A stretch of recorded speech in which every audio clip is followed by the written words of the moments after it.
This is Cadillac Unscripted on 107.9 CDY. It's sponsored by Independent Bank.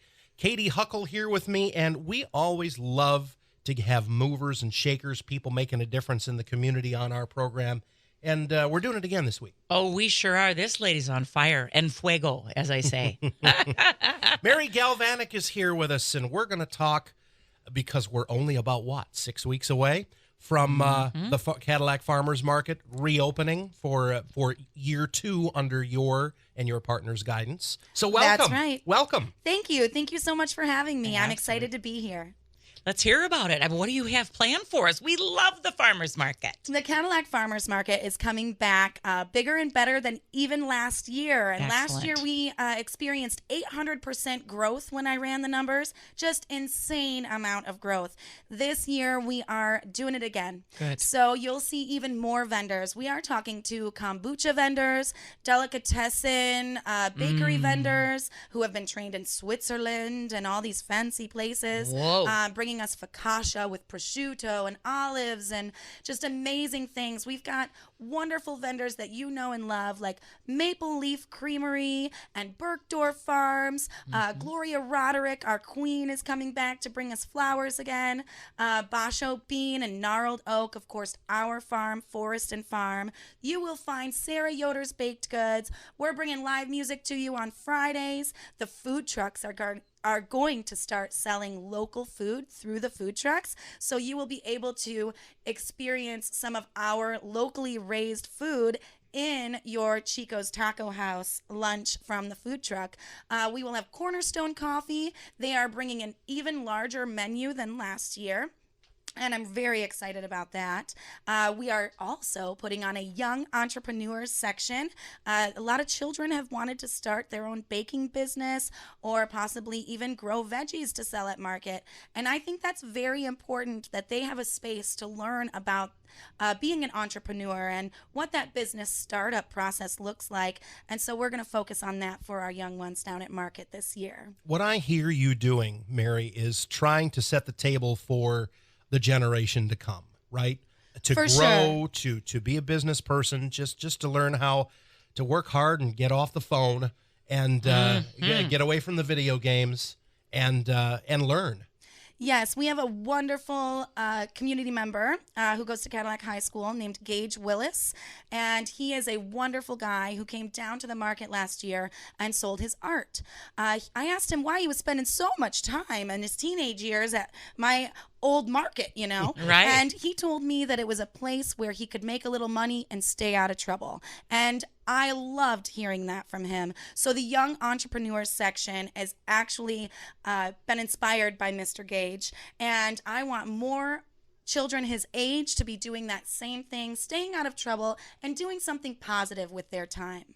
You are giving me goosebumps. I mean, this is revolutionary. It is. You're paving a way for kids. You're giving them choices and alternatives and wonderful things to do.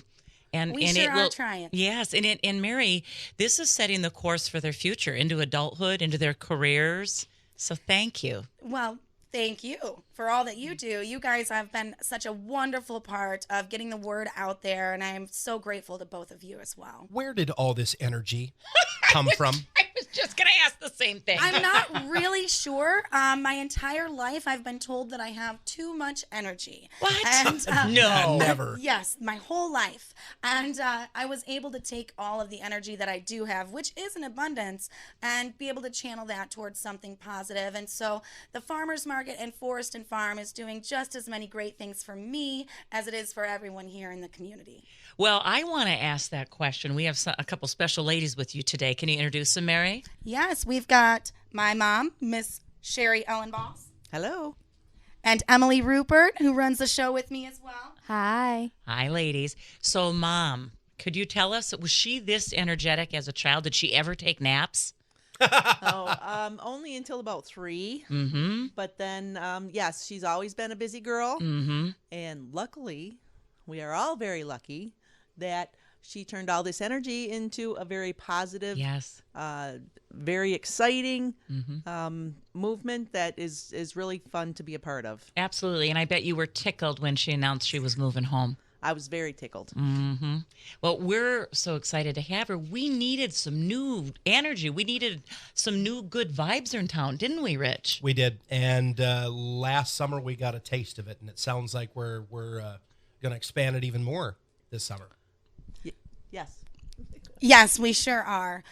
There's going to be a lot going on at the farmers market. I believe that we will have even more vendors than last year, and I have not even had to make one sales call. Last year, I spent 5 hours a day from January till May making sales calls and convincing people to come to my tiny little market where they knew there was only 4 vendors the year before. This year, the sales are flying in, and I am not really having to work very hard for it. I think that goes to show what we've created has been such a positive thing. Also, our marketing manager, Miss Brandy Waltemeyer, has been an amazing godsend. Getting the word out there through Facebook and TikTok and Instagram. She also has taken care of our websites, and I'm so grateful for her. Without her, I'm not sure if we would have reached everyone that we have. Right. So where do folks go on the social media channels to find you? Well, we do have a website, Cadillac farmersmarket.org. We also have our forestandfarm.us for our Forest and Farm website. But you can find both Forest and Farm and the Cadillac Farmers Market on Facebook, Instagram, TikTok. Google is getting a ton of hits right now. Nice. We're opening up LinkedIn and Google profiles, all sorts of things. So if it's out there, you'll be able to find us on it. So last year, as you expanded, what happened last year with the market that surprised you most? There were a lot of really surprising things within the market. The growth was surprising. I mean, I was definitely reaching for that growth, but to see it actually happen just built a level of confidence within my team where we are, spreading our wings, and we truly believe that we can fly and create this local food movement for Northern Michigan. I am not going to stop until this is the largest market in the North. I would like to see our city park taken over by more vendors, all of our music happening in the pavilion, and food trucks lining the street in front of the pavilion by the time I'm finished with this market. I think that answer almost answers your usual question. Right. Right? Okay. Well, let's ask her. Wait, okay. We'll specifically ask, if money were no object, where would you take this? If money were no object, I would not have to pay ticket prices to go see the Black Crows at Kuwaitan this summer. They would be playing at our pavilion. If money was no object, I would be putting a bathroom in the farmers market building, as well as doors that are not screens. If money was no object, you would already see my sign hanging over Main Street talking about the Cadillac Farmers Market. And fortunately, I have an amazing grant writer, Renee Shipton, who has been writing grants for both Forest and Farm and the Cadillac Farmers Market. We are up for a value-added grant this year, which really will grow our market and put in an infrastructure that will allow me to hit that mark of growing the biggest market in the North. I'm waiting to see if we will obtain that grant this year, but it will come back next year, and if we don't get it this time, we'll try again. Mary, I think one of the unintended consequences of your movement is the diversification of diet and changing people's appetites so that we start to crave healthier things. I have a friend that does large farming in the Beulah area, a big farm, and he told me nobody knows what to do with eggplants, Katy. Nobody knows what to do with eggplants. And I said, well, you could do this and that, your Greek dishes, moussaka, this. And he said, but I'm telling you, I grew a great bumper crop of eggplants and I couldn't sell them because nobody knew. Can you speak to that? Yes, that's all through education, which we are blessed to have the MSU Extension, the 4-H, as well as the conservation districts coming down to host educational classes within that young entrepreneur section. So we want to be able to take those foods, put them through our food truck, and get them into the hands of the people so they can taste them and try them. And once they do, they will buy them. Right. So it's really that education. We are creating not only the largest market in the North, but a local food movement, because the health of my community is of utmost importance to me. We need to have microgreens. We need to have locally raised meats, which we will have Fenner Farms rolling in a delicatessen stand for their meats. Cool. They're even bringing in coolers to create a wonderful little meat shop feel. And they will be offering beef and lamb at our market. Making it feel like you're going to a bodega in the city makes it really fun. That social district is going to be a very fun part of our farmers market. You can go and grab your lunch and then grab an extra mimosa as you're walking out of that restaurant and bring it over to the farmers market and shop with your friends. Right. That social district is really going to make it a lot of fun to listen to our live music and shop through our vendors for those gifts and yummy treats to take home. I'm really excited for that as well. This is going to be the buzz, I'm telling you, because people want to be outside. As we know, we've been cooped up for too long with COVID, and this is a safe place to be for folks too. You know, as we see the resurgence of masks and concern, I just can't thank you enough for getting ahead of it. You know, who would have known that this was coming, and you were already ahead of it in launching it. You know, I'm just really grateful.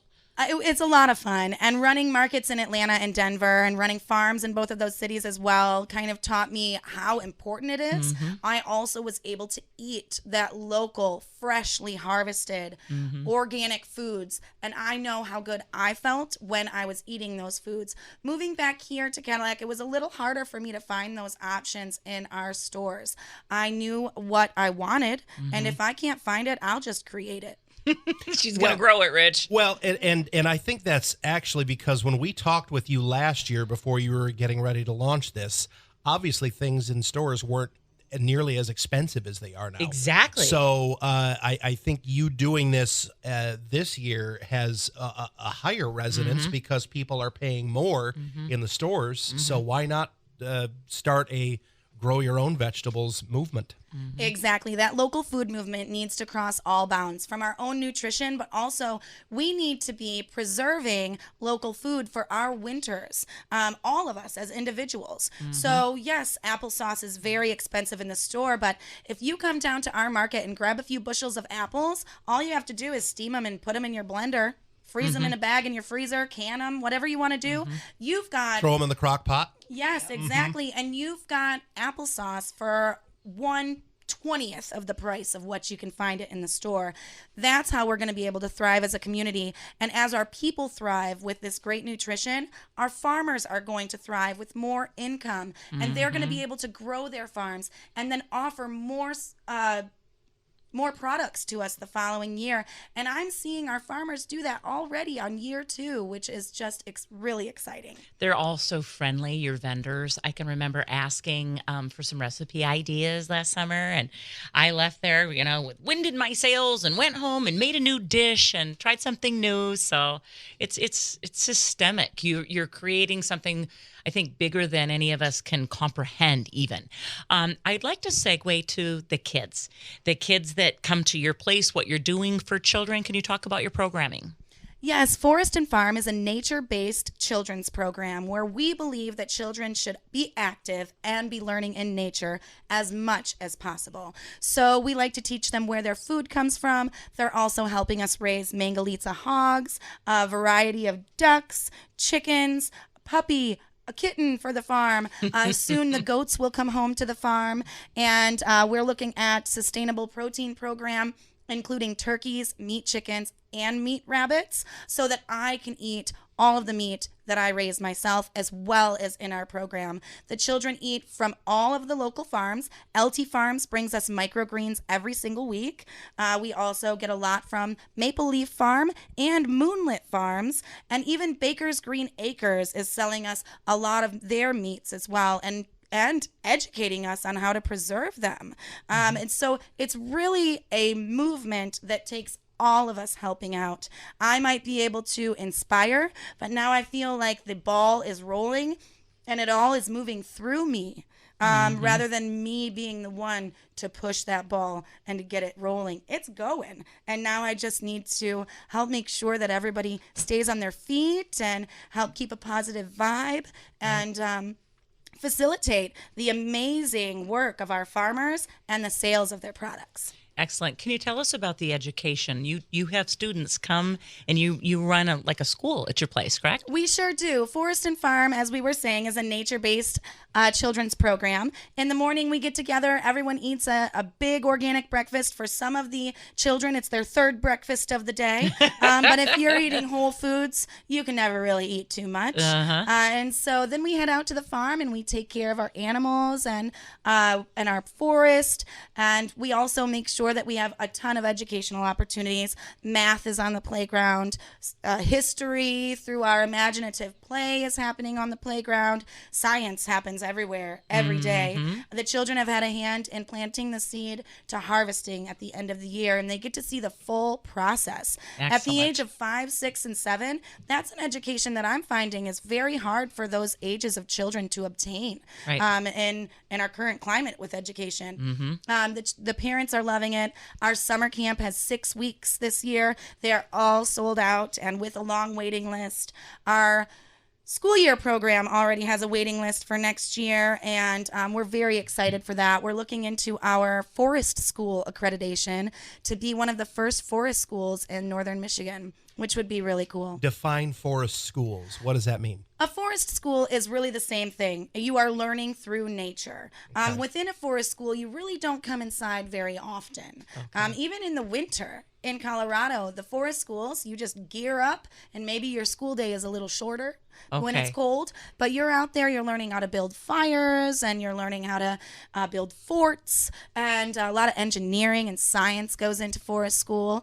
And there's a lot of different ways that you can do it. But the main idea is to be outside in nature, and the children just love it and thrive. So did you have a template that you worked off of when you created this idea, or is this all springing from Mary's head?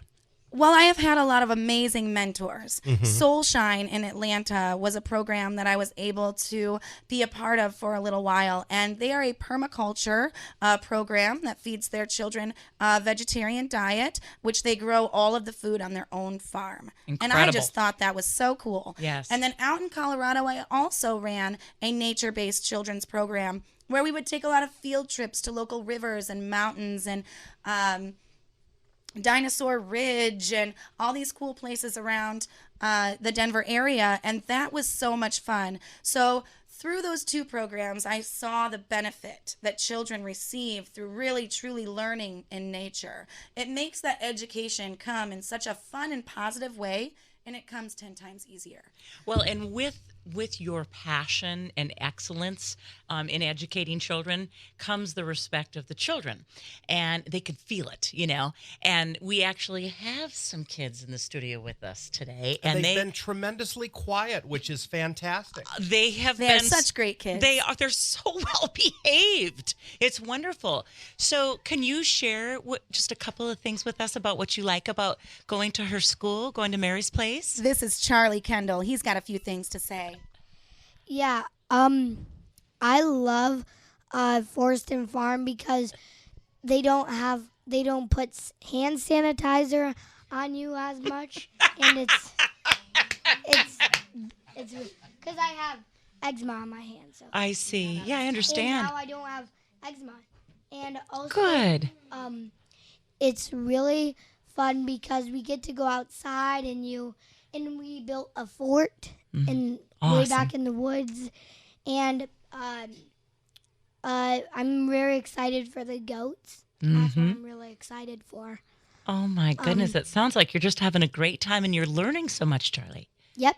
Okay, good. So before you interview your next person, can we talk about how Melissa Kendall has come along? Says she's been a big help for you, right? Melissa Kendall has been just as inspired to get this thing going as I have. Good.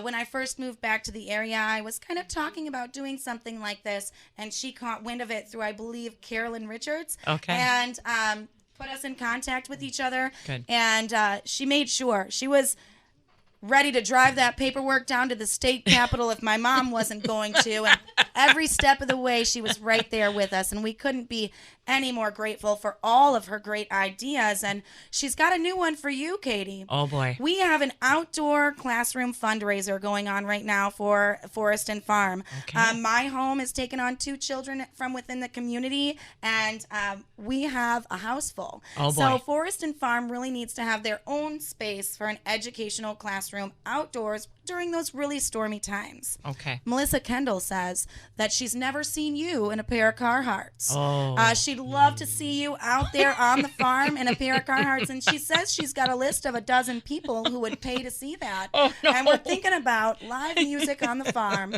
a big barbecue, and a little bit like Relay for Life, where we say, how many chickens can we get Katy to hold today? And we can all pay so many dollars per chicken. Oh, boy. Or how many goats are going to chew on Katy today? Oh, boy. And we go ahead and mark down. No high heels in the manure. What? You could get boots with high heels on them. Like, what are the names? Okay, what is your mother saying about pigs? Do I need Well, she was wondering how many pigs you'd like to give belly scratches to. That could be another category. Oh, dear. Yeah. This is Wow. overwhelming. Melissa I has do believe set the you community up. would finish out our fundraiser with this idea. Oh, boy. Think of the children, Katy. Yeah, Think of the children. I promise to be a good sport about it. But can I make the Carhartts cute? Oh, yes. We are going to bedazzle and Oh. fringe those puppies right out for you. Okay, then you just tell me when and where, and I'll be there. All right. You heard it right here on 107.9. The challenge has been thrown down. So You there know, Rich, go. you're enjoying this more than you should. I am enjoying the bacon out of it. For sure. You've got another little person with us. Yes, my daughter Alyssa wanted to come with us today. Alyssa, tell me what you love about going to school, going to your mom's school. I love how they have so many ducks, and I love all the animals. Uh-huh. Because when I was 3, I wanted to be a veterinarian, and I love animals. Okay, so can you tell us the different types of animals?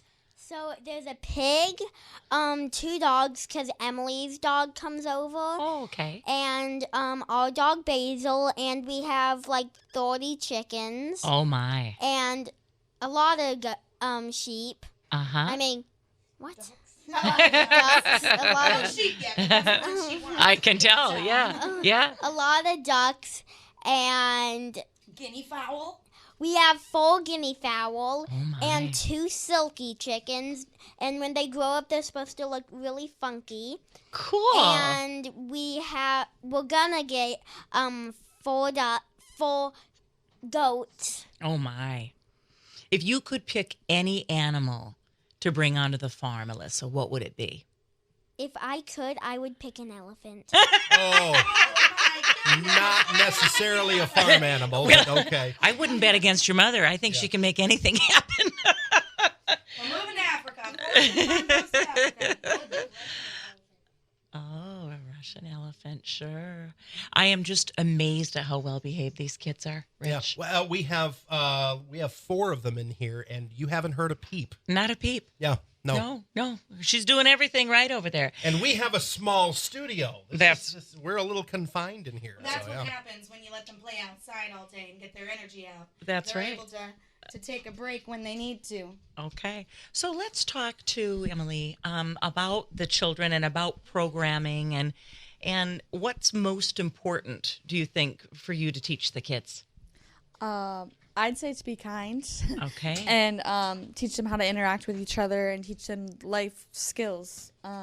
Like problem solving, you can see it a lot, especially when they get their free play and they're out doing the chores and they're out with each other building the fort.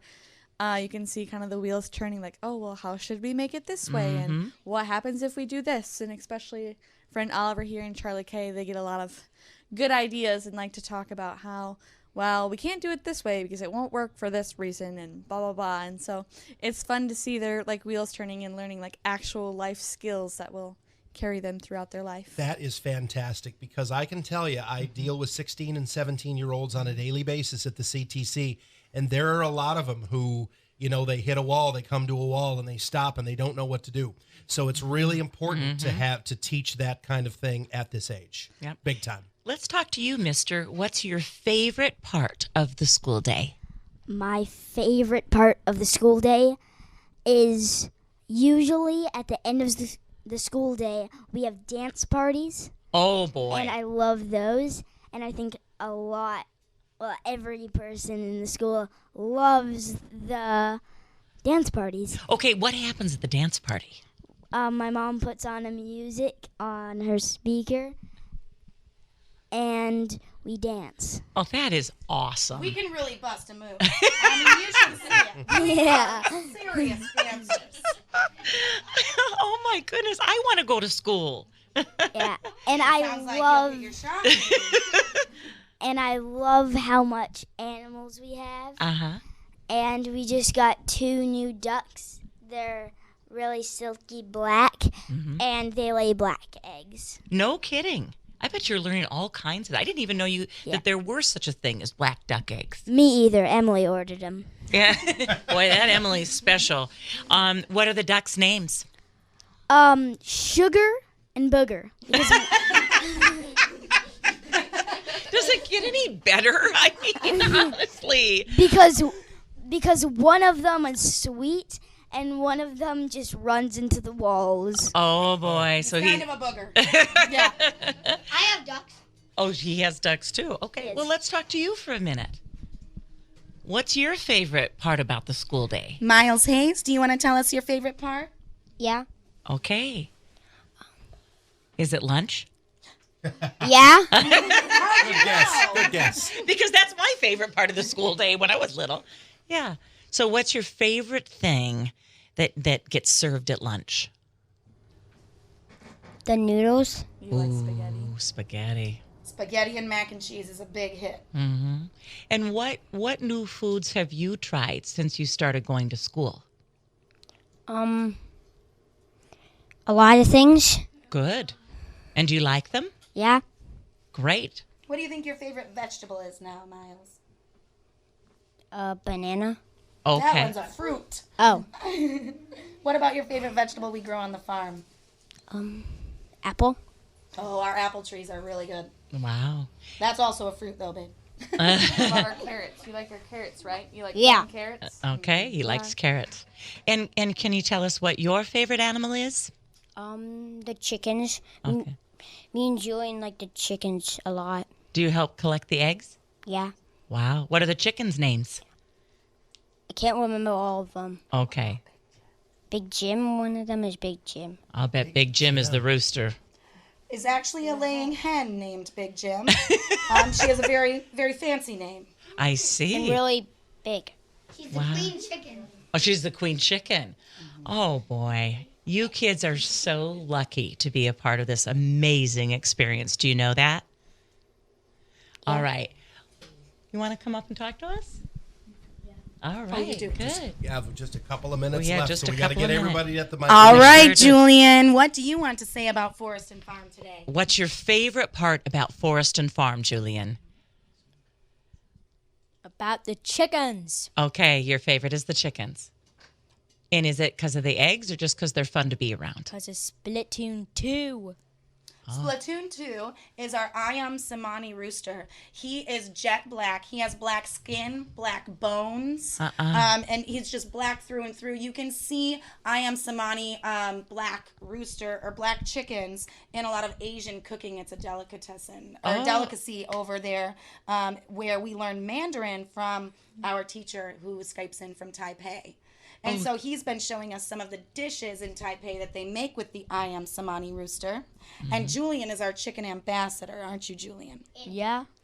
So Julian takes good care of the chickens. And your favorite chicken is Is Splatoon 2. the rooster, always. Of course. Always the rooster. It's also the king. He is the king of the chicken coop. That's right. Big Jim is the queen. So when we move into summer camps now, school recesses, can you tell us a little bit about your summer camp program so that folks that might want to get on your list for next year know? Yes, we have 6 weeks of summer camp, and they are going Monday through Thursday from 9 to 3. We have picked out 6 themes, or I should say these children who you just heard from picked out 6 themes for us. We're doing everything from an animal week where we are inviting Angela Turpin and her big horse Oscar over, as well as all of our animals. And Emily's going to bring some sheep from her family farm. We have Harvest Week, Bug Week. The children's favorite, of course, is always Mud Week. That is a wild week of fun. Bug Week is a very good one. We release praying mantises and ladybugs and worms and nematodes to the fields, and it is a ton of fun. I don't think you sleep at night, Mary. I really don't. Let's circle back in the minute or so that we have left for details on when the Cadillac Farmers Market starts, days, times, locations, how folks can get involved.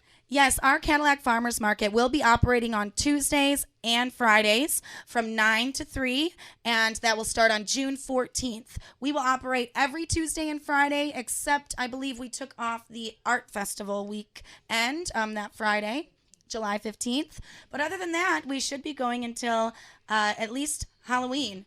And considering we're getting such a late spring, I know Mother Nature is going to give us a late winter. So I bet our market will be operating all the way till Halloween this year. Awesome. Well, don't bet against her, Rich. And everybody come out and support the Cadillac Farmers Market. Got to see what this lady's been up to. Mary, we have the EBT system, Project Fresh and Senior Fresh up and rolling for this year. Excellent. So we are able to help every member of our community down at Market, and we are so excited to do so. Mary Galvanek, it is always a pleasure to have you on the show. You are welcome anytime.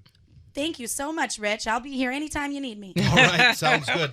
It's Cadillac Unscripted, sponsored by Independent Bank. Join us next week, same time, same station, for more local chat on 107.9 CDY.